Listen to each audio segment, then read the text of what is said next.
Hey guys, welcome back to my channel. Sorry that it's been forever and I still hadn't made the stats video, but finally ready to do it now. I was just gonna go through like my grades by semester for each year, AP scores, SAT scores, and extracurriculars. So I guess I'll just start with freshman year.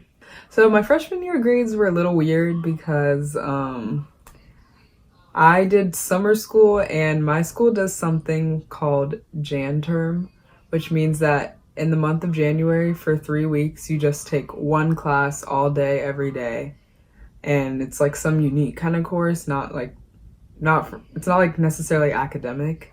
It can be if that's what you choose, but I never choose one like that. So my grades are actually split across 4 periods for freshman year.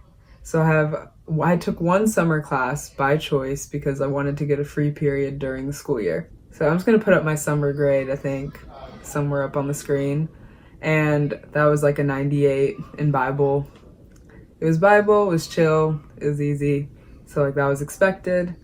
And then first semester, I'll just put my grades up on the screen, not gonna like list out all of them, but it was a good year. You know, freshman year I was thriving. I was coming off that 8th grade high, feeling like I got this, school's easy. Like really good grades. Oh my god, like my grades just did not stay this high throughout high school. And then Jan term, like I took making and DIY culture, as you can see, which was like the easiest class.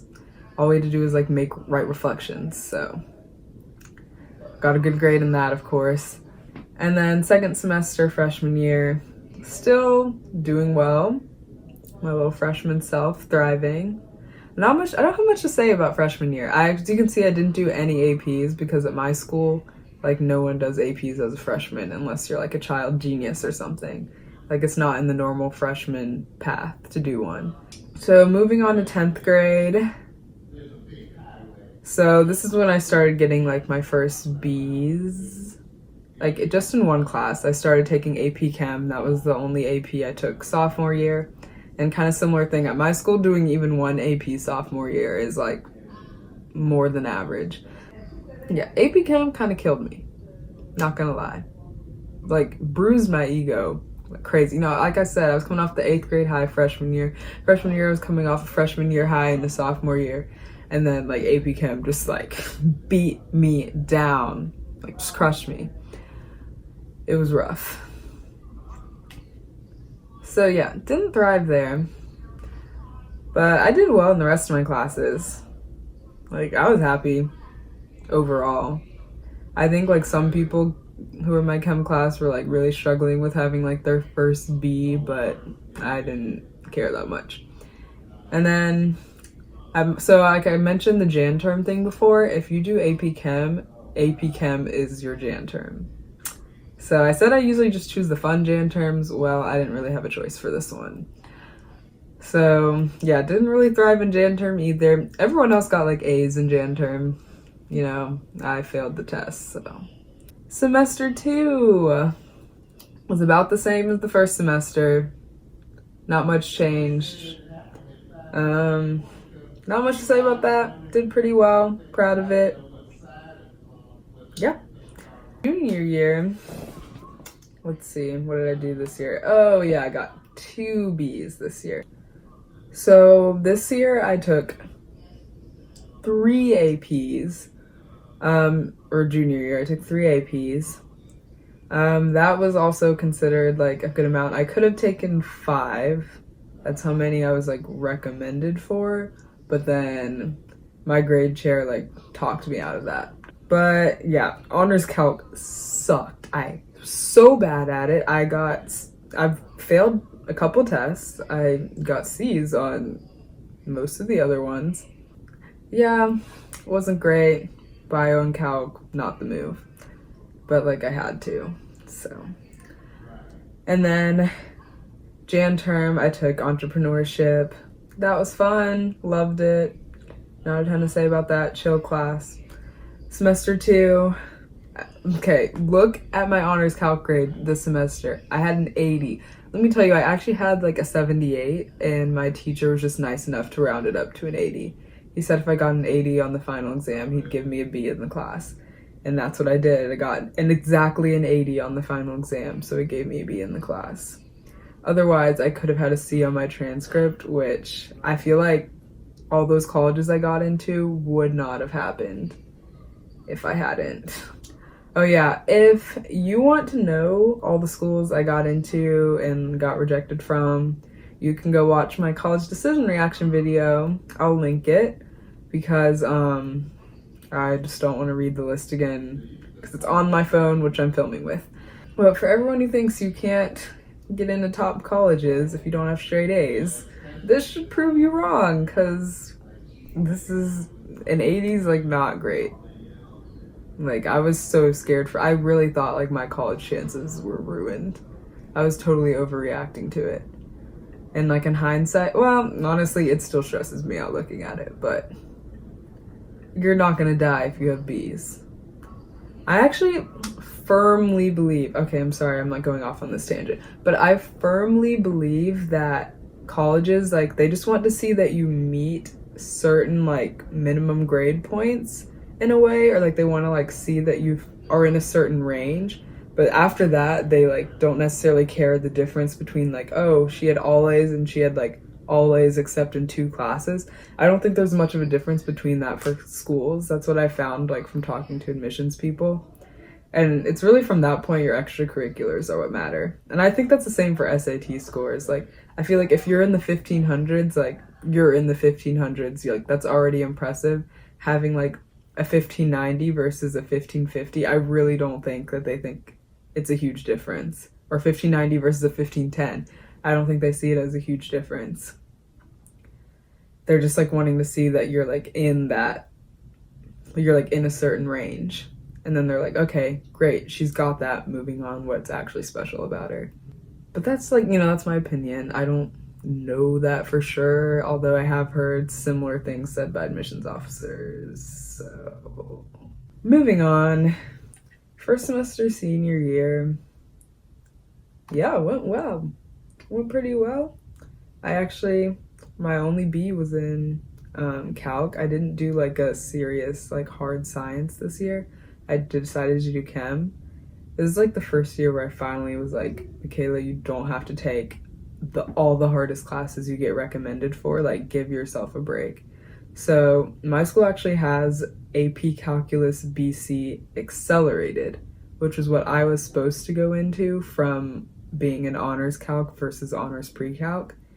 But I like struggled so much in honors calc, as I told you, so I asked to be put into the non-accelerated BC calc class, and that was the best decision of my life. Okay, like, it was, don't push yourself too hard senior year. Okay, so then I ended up taking a happiness course for Jan term. It's kind of similar to, can't remember what school it was now. It's either like Harvard or Yale has like some kind of happiness course, like about the psychology of happiness, and this is like supposed to be modeled after that. Chill class, 95, good job, me, proud of that. Semester 2, oh yeah, second semester senior, this is when I was like, I'm just done trying, like I can't do this anymore. And somehow, like, I'm not even joking, I tried less this semester out of like any semester I was at this school, and I got like close to being back towards like my freshman year grades, all A's second semester. Didn't turn in like 3 English assignments. My teacher just like, I think he knew I just wasn't gonna turn them in. So go second semester senior me. Okay, so those were my grades for, oh yeah, I was gonna like say my AP scores after each year, but I just didn't do that. So I'm gonna go read the AP scores now. So sophomore year, I remember I took AP chemistry, and that year I got a 5 on my AP Chem exam. I was so happy, so happy. I remember like when I was taking the test, I was like, wow, I actually know everything on this test. Like, I felt really good about it when I walked out. And if you remember from the video, earlier in the video, like, I didn't get great grades in the class. I had like an 84, but I was actually like really well prepared for the exam, even though I suffered through tests. So then junior year, I took 4 AP exams. So you probably remember I only took 3 AP classes junior year, but I took 4 AP exams because I took the English language exam that year, even though I didn't take English language till senior year. Because at my school, like, a majority of people do both just to go ahead and get them out of the way, because it's like one less test you have senior year. I got 4s on biology, English language, and English literature, and then Chinese. Okay, so let me just say Chinese is a little bit different than other languages. I got a 3, but like very few non-native speakers like get higher than a 3. Let's see, senior year. Oh yeah, so senior year on the BC Calc exam, I got a 4. And United States history went so bad. I got a 3. I took it during late testing week because I had like a track meet during the actual test, and I didn't remember anything. I skipped a couple essay questions. Like, it went really badly, so like I knew I was gonna get a 2 or a 3. So I was like, I was fine with a 3. And then comp sci, I got a 5. I was very happy about that. I kind of knew I'd get that because the test was like pretty easy. It's not even something like you really had to like study for. You just had to have like some base knowledge, but a lot of the questions were just logic. Like, it was pretty easy. Those are my AP scores. Now I'm going to move on and talk about my SAT/ACT testing. And I took the SAT first. I think I took it for the first time December 2nd, 2017. So that was junior year. Yeah, December 2nd, junior year. And the first time I took it, I got a 1450. 710 on evidence-based reading and writing, 740 on math. I was happy. I was really proud of myself. First try, I didn't study that much for it. I just kind of like, I was like, I'll be fine. I'll just like do it. And I did well, in my opinion. Some people at my school, like, people wouldn't be satisfied. Like, so many of my friends like would not be satisfied with that score. But I was proud of myself. And then, let's see, the next summer, June, so in between then I took the ACT just to try it, and I sucked. Like, I was not a fan. I was like, I'm never doing that again. So then June 2nd, 2018, I took the SAT again. And I felt hyped up. When I walked out of this test, I was like 1600, nailed it, got it in the bag. And then I got my score back and I got a 1460. I only improved 10 points, and watch how my scores flipped. I ended up getting a 760 in evidence-based reading and writing and a 700 in math. Like, everyone at my school gets like 800s in math, or like almost 800s, and for some reason that is just not me. And on this one, like, my scores completely flipped between the English and math from the last one. So like, I wasn't showing more strength in either area, really. So after that, I was like, clearly I'm just not, like, I only went up 10 points. So I was like, is it really worth it to take it again? Because I might just go up 10 points again. I don't know. I was like, 1460 is a good score. Maybe I'll just send that.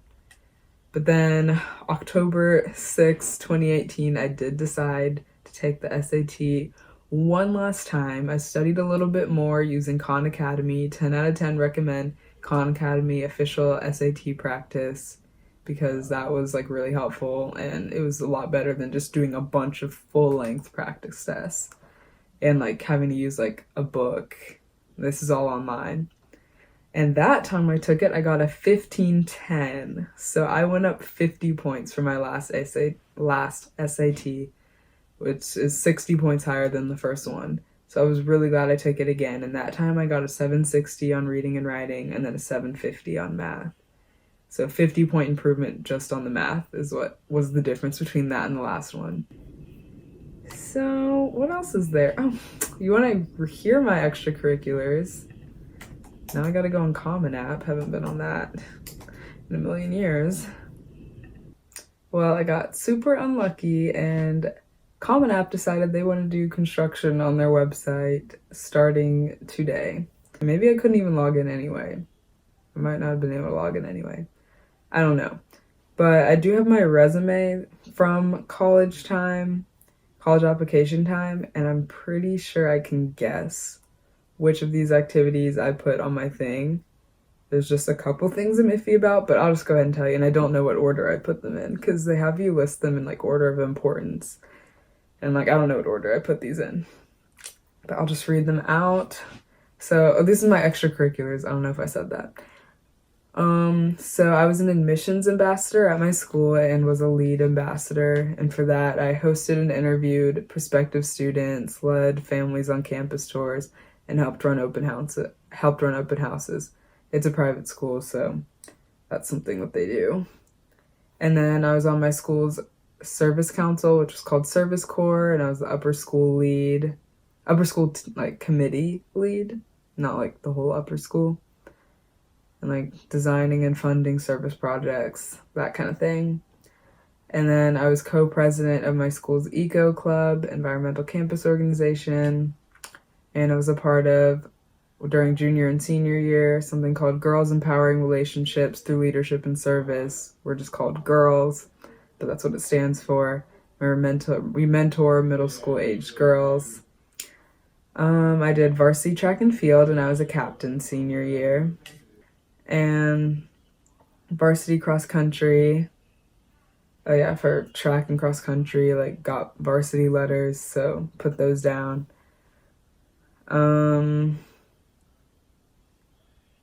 So I had like a community service group with my elementary school friends. We started it when we were in like 5th or 6th grade, and every summer and sometimes during Thanksgiving and like Christmas break, we'll like volunteer. We would do it a week every summer as like a summer camp, but then sometimes Thanksgiving and Christmas too, and we called it Kids Can. Oh, so summer before senior year, I did a summer program called Philanthropy 101, where I learned about sustainable charity, and we visited local nonprofits or just philanthropic organizations, foundations. And then in the end, we got a stipend and we donated a portion of it to a charity of our choice. So I have that on there. You can put things on your extracurriculars that aren't actually like a whole school year kind of thing. This was just a 3.5-week program in the summer, and I put it on my extracurriculars. So if you feel like you don't have enough stuff, I'll just say you don't have to fill up all the blanks. I filled all my blanks up because I actually had like that many things to put down, but I'll just say you really don't have to fill up all the blanks. But if you feel like you really don't have enough stuff, like think about things like this that were just like a summer thing you did. I have another summer thing. So right after I did Philanthropy 101, I did a 6-week study abroad program in China called NSLI, National Security Language Initiative for Youth. And so like I was selected to study abroad for a 6-week immersion program. And then the thing I can't totally remember for the 10th thing, I think I just named 9 things. Hopefully I did. For the 10th thing, I can't remember. They're both like about like very similar things, but one of them I had a job working as a summer camp counselor, and then another one I volunteered as a summer camp counselor for a nonprofit. Oh, so honors and awards. This is the last thing, so if you're really tired of watching this video, I promise this is the last thing I'm going to talk about on this, and that is my awards/achievements. You had room to put 5 awards. I have more than 5 listed on my resume, so this is another one where I really don't know exactly what I ended up choosing to put down.